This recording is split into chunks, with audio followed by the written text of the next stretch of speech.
السلام علیکم میرے عزیز دوستوں، بزرگوں، ساتھیوں، ماں بہنوں۔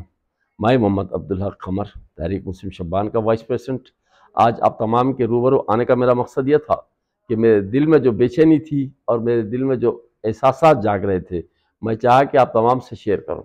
سب سے اہم چیز تو یہ ہے کہ گزشتہ 9.5 سال سے BRS کی گورنمنٹ تھی، اور ہمارا تلنگانہ میں 14.5% کے حساب سے ہمارا یعنی کہ پرسنٹیج ہے پاپولیشن کے اعتبار سے، اور ہمارے پاس مسلمانوں کا موقف سیاست میں نہیں کے برابر۔ اور اس کی بنیادی وجہ یہ ہے کہ جس طریقے سے فلسطین اور اسرائیل کا ماحول ہے، اسی طریقے سے ہمارے مسلمانوں میں ویسا ماحول بنا ہوا ہے۔ چاہتے نہیں کہ کوئی اگر مثال کے طور پہ فلسطینی اگر اچھے طریقے سے زندگی گزار رہا ہے تو اس کو کس طریقے سے تباہ کر کے اسرائیل چاہتا ہے کہ اس کے اوپر اپنی قابضی رکھ کے رہے اور کوئی دوسرا اس کی جگہ پر جگہ نہ لے۔ اسی طریقے سے ہمارے پاس سیاسی جو جنگ بندی کا ماحول چل رہا ہے۔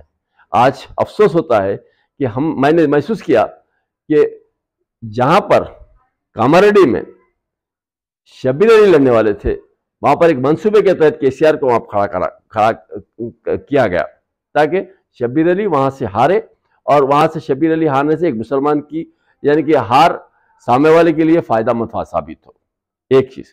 دوسری چیز، جو فیروز خان ہے جو گزشتہ 3 مرتبہ سے وہ مسلسل الیکشن لڑتے ہوئے ایک معمولی مارجن سے ہار رہے، اس کو ہرانے کے لیے اس کو کس طریقے سے ہرایا جا سکتا ہے اس کی کوشش کرتے ہوئے اس کے مقابلے میں بھی اسی طریقے سے یعنی کہ یہ کیا گیا کہ مسلمان کینڈیڈیٹ کو کس طریقے سے ہرا سکتے۔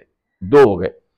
شیخ اکبر جو ملک پیٹ کانسٹیٹنسی سے ایک اچھا خاصا پڑھا لکھا ایک نوجوان آیا تھا، اس کو کس طریقے سے ہرانا چاہیے، وہ تمام حربے استعمال کر کے اس کو ہرایا گیا۔ اور اسی طریقے سے آپ کے اظہر الدین جو مثال کے طور پہ جو جوبلی ہلز سے لڑنا چاہ رہا تھا، اس کو بھی اپنے حربوں کو استعمال کرتے ہوئے اس کو بھی ہرایا گیا۔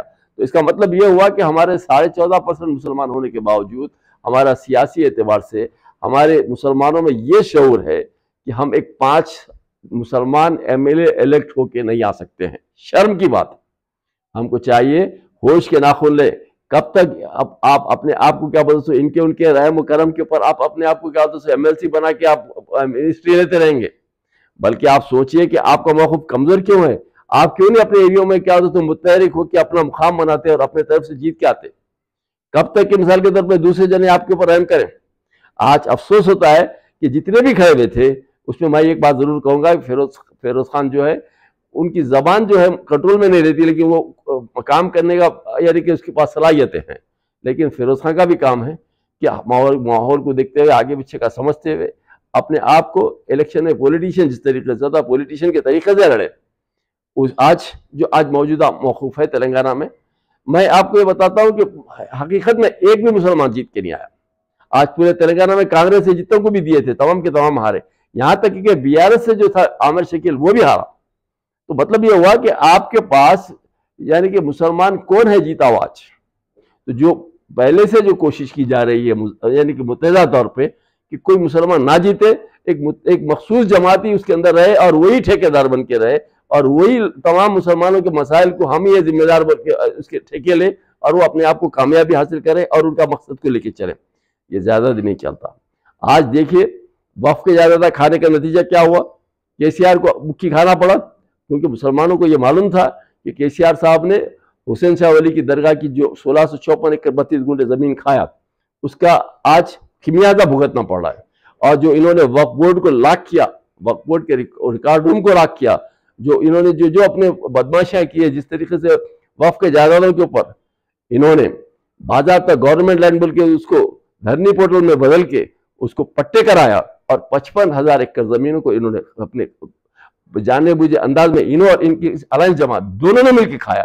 اس کے تمام ذمہ دار جو ہیں یہی لوگ ہیں۔ آج ایک زوال پذیر ہوا، لیکن انشاءاللہ آج نکل دوسرے کو بھی زوال پذیر ہونا پڑے گا، کیونکہ وقف کے جائیداد جو ہے وہ کسی کے باپ کے نہیں، اللہ کے جائیداد ہیں۔ اللہ اس کے ساتھ انصاف کرنے والا ہے، اور وقت آئے گا تو معلوم ہوگا کہ کون کیا ہے اور کون کیا ہے۔ برے کا انجام کبھی اچھا نہیں ہوا۔ جب کسی کے ساتھ آپ نقصان پہنچانے کی کوشش کرتے ہیں تو آپ کا خود نقصان ہوتا ہے۔ آج جو آپ بال بچے ہیں، جیسا کہ مثال کے طور پہ خالد صاحب جو جیتنے والا کینڈیڈیٹ تھا، جو معمولی سے 1,500 ووٹ کے اندر ہی وہ ہارا ہے، اور 2,000 ووٹ سے فیروز خان ہارا ہے۔ اگر مثال کے طور پہ آپ کی بےمانی کے ووٹ اگر حاصل نہیں ہوتے، اگر مثال کے طور پہ جو سامنے والی جماعتیں جو